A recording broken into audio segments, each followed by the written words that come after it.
Frères et sœurs, j'ai beaucoup aimé cet évangile. Il est très exigeant, j'allais presque dire, il fait un peu froid dans le dos de temps en temps. Et je pense qu'il est prophétique. Je l'ai particulièrement apprécié parce que j'y ai vu comme un écho, peut-être un peu lointain, mais un écho avec notre thème d'année qui est le cœur de Jésus. Alors, j'essaye pas de refourguer à chaque fois ma came, si vous voulez, à chaque homélie, mais je pense que vous allez peut-être le voir aussi. Parce que dans cet évangile, il est question de quoi? Il est question, vous allez voir, d'une porte. Et il est question de la porte, forcément la porte de notre cœur. Si jamais je voulais résumer cet évangile qui est assez long, en simplement un verset de la parole de Dieu, je prendrai le verset de l'Apocalypse qui est au chapitre 3. « Voici que je me tiens à la porte et je frappe, dit le Seigneur. Si quelqu'un entend ma voix et ouvre la porte, j'entrerai chez lui, je prendrai mon repas avec lui et lui avec moi. » Et donc voilà l'essentiel de l'évangile, la porte.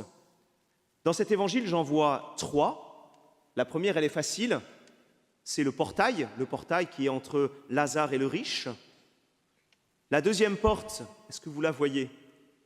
C'est l'abîme qui est entre, à nouveau, le riche et Lazare, cette fois au ciel. Et puis la troisième porte, eh bien, c'est la résurrection, dont il est question à la fin de l'évangile. La résurrection est une porte, c'est le passage de la mort à la vie éternelle. Et on va voir, eh bien, comment, j'allais dire, ces portes se répondent. Alors la première porte, c'est ce portail, une porte qui est extrêmement choquante, et Jésus fait exprès, c'est une parabole dont il est question, il fait exprès de choquer ses auditeurs, et vous avez cette opposition entre, eh bien, vous avez quoi? Vous avez d'abord cet homme vêtu de pourpre et de lin fin. En face, on a quoi? On a qui? On a Lazare qui est habillé comment? Il est couvert d'ulcères. Voilà son manteau. Vous avez ce riche qui fait des festins somptueux et vous avez en face Lazare qui lui aimerait bien se rassasier simplement de ce qui tombe de la table du riche. Vous voyez une espèce de contraste, d'opposition forte que prend Jésus. En fait, on retrouve la même chose dans la première lecture et le psaume. Je vous redis quand même un peu la première lecture parce que j'ai l'impression que Paul a voulu exprès de changer un peu la première lecture qui était un peu dure. « Malheur à ceux qui vivent bien tranquilles dans Sion, malheur à ceux qui sont couchés sur des lits d'ivoire, vautrés sur leurs divans, ceux qui mangent des agneaux du troupeau, les veaux les plus tendres de l'étable, malheur à ceux qui boivent le vin à même les amphores, pourtant le bar restera ouvert après la messe. » Vous voyez comme une espèce de dénonciation, voilà, de ceux qui se vautrent dans leur richesse. Vous voyez, aujourd'hui, la parole de Dieu pour les riches, elle est pas tendre. Et en face, vous avez le psaume qui est comme une réponse, qui est magnifique. Lui, le Seigneur. Voilà la différence. Le Seigneur garde à jamais sa fidélité. Aux affamés, il donne le pain. Le Seigneur délie les enchaînés. Le Seigneur ouvre les yeux des aveugles. Le Seigneur redresse les accablés. Le Seigneur aime les justes. Le Seigneur protège l'étranger. Vous voyez, comme le parfait opposé de ceux qui se vautrent. Alors, entre ce riche et Lazare, j'allais dire entre cette première lecture et le psaume, eh bien, il y a ce portail. Ce portail qui est fermé, mais qui est fermé simplement du côté du riche, parce que Lazare, lui, il aimerait bien recevoir les miettes, eh bien, qui tombent de la table. Vous voyez, il y a quelqu'un qui frappe, comme dans l'Apocalypse, mais le riche n'entend pas, il n'ouvre pas. Et ce portail, vous l'avez compris, eh bien, c'est cette porte du cœur du riche qui est fermé, alors que le pauvre, alors que le Christ est justement devant, en train de frapper. Alors remarquez, cet homme riche, en fermant la porte de son cœur, eh bien c'est comme si jamais il avait perdu son identité. On n'a pas son nom. Lazare, lui, il garde son identité, et on nous dit que c'est Lazare, on le retrouve à chaque fois. Cet homme riche, on ne sait même plus qui il est. Parce que quand nous fermons la porte de notre cœur, nous perdons notre identité. Et on a comme un lien avec l'évangile de dimanche dernier. Cet homme riche, il aurait pu se faire un ami avec l'argent trompeur, avec l'argent malhonnête. Il aurait pu ouvrir la porte pour partager. Eh bien non. Et en fermant la porte de son cœur, eh bien justement, ce n'est pas Lazare qui va lui ouvrir eh bien, les portes du royaume, bien au contraire, c'est ce qu'on voit dans la suite. Alors, première porte, le portail, ce portail terriblement fermé. Deuxième porte, l'abîme. Et alors là, ça nous surprend et peut-être qu'on peut être un peu déboussolé, et c'est pourtant là où Jésus veut nous emmener. Pourquoi cet abîme? Pourquoi cet abîme, j'allais dire, au ciel? Il a été établi par qui? Pourquoi cette impossibilité de passer? Parce que moi, je croyais que Dieu était miséricordieux, je croyais que Dieu était tout-puissant, et là, je vois qu'il n'y a aucune réponse face à ce riche qui dit « Mais moi, je suis en train de souffrir, est-ce que simplement je voudrais une petite goutte d'eau, s'il te plaît ?» Et puis, il est même en train de dire « Mais quand même, mes frères, on ne pourrait pas faire quelque chose pour mes frères ?» Et là, silence. D'où vient cet abîme? Eh bien, je crois, frères et sœurs, que cet abîme, il a été établi par le riche lui-même. Frères et sœurs, nos actes ont des conséquences sur notre vie éternelle. Et le riche a creusé cet abîme lui-même tout au long de sa vie en fermant son cœur. Et c'est là le drame. C'est lui seul qui est à l'origine de cet abîme. Et étonnamment, Dieu ne peut rien faire contre la liberté de ce riche. Il ne peut rien faire contre ou pour ce cœur qui est fermé. Si tu fermes ton cœur, Dieu ne peut pas le violenter. Dieu ne peut pas forcer cette porte si tu la fermes.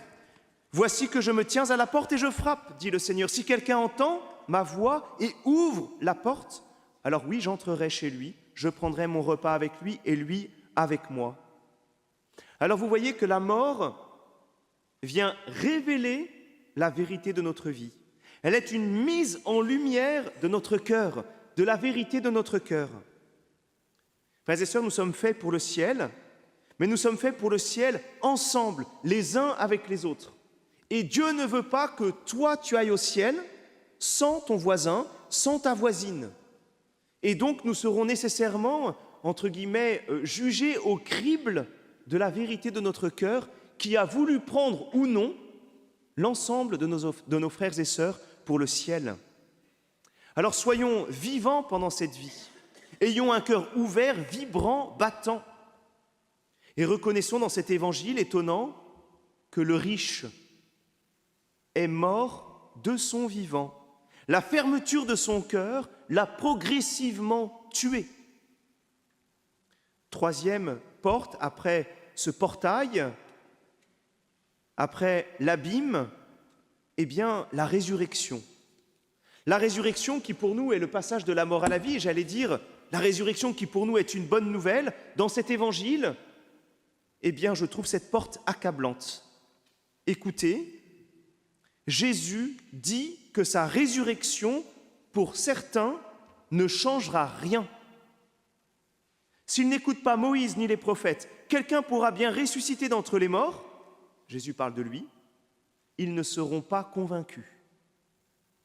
La puissance de la résurrection, cette puissance de vie, eh bien, se trouve, j'allais dire, inopérante, inefficace, si jamais nous n'ouvrons pas notre cœur, si jamais nous n'écoutons pas Moïse et les prophètes. Ce que Jésus est en train de dire, c'est que la résurrection, sa résurrection, n'est pas un acte magique pour l'ensemble de l'humanité. Et pardon d'être un peu cash, nous n'irons probablement pas tous au paradis.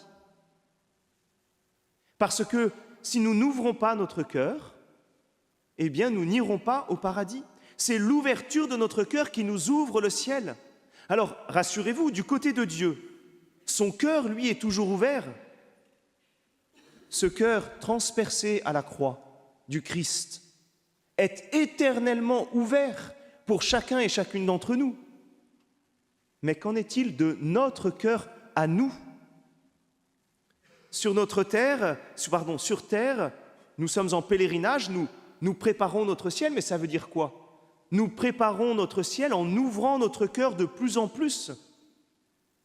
Et c'est cela qui nous ouvrira le ciel. Alors, comment ouvrir notre cœur? Bien, Jésus le dit dans l'Évangile, en écoutant les prophètes, qui nous disent quoi? D'accueillir les pauvres, et alors ces pauvres nous accueilleront au paradis.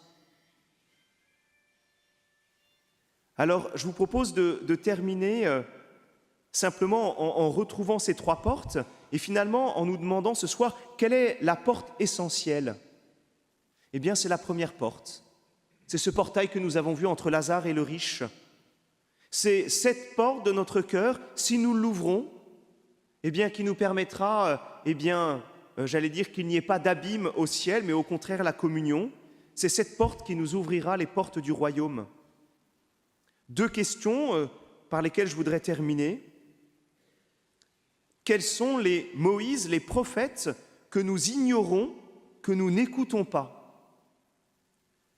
Alors, les prophètes, c'est peut-être d'abord l'enseignement de l'Église. Enfin, c'est d'abord la parole de Dieu. C'est l'enseignement de l'Église. Est-ce que j'écoute la parole de Dieu? Est-ce que j'écoute l'enseignement de l'Église? Mais ce sont aussi nos frères et sœurs.